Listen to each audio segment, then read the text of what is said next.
हरियर सवांगा मोती के सब कोती डूबी के लपने लपड़ा नदिया नरवा दरिया कछुआ के संग पानी आकर के डबरा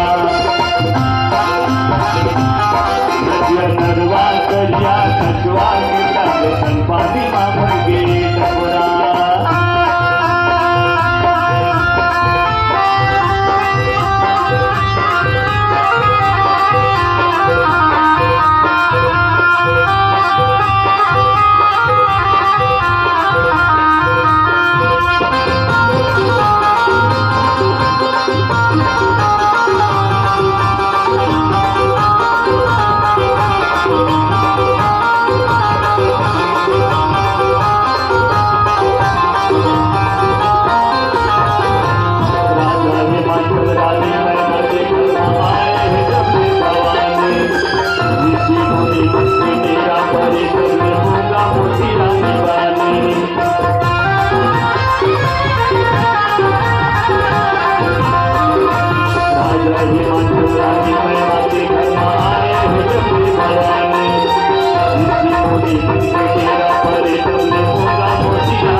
नदिया नरवा दरिया कछुआ के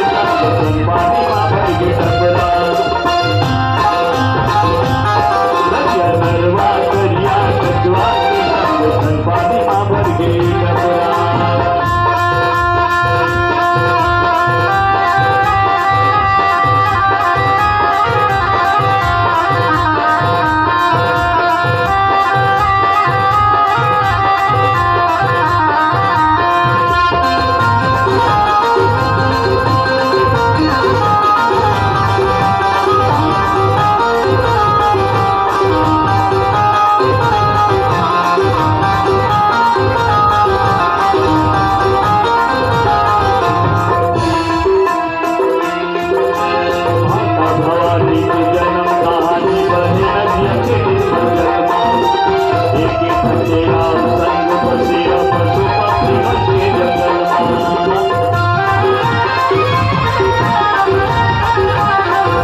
नदिया नरवा दरिया कछुआ के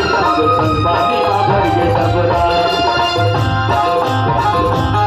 नदिया नरवा दरिया कछुआ के संग पानी भर के डबरा हरियर सवांगा मोती के सब कोती हरियर सवांगा मोती के सब कोती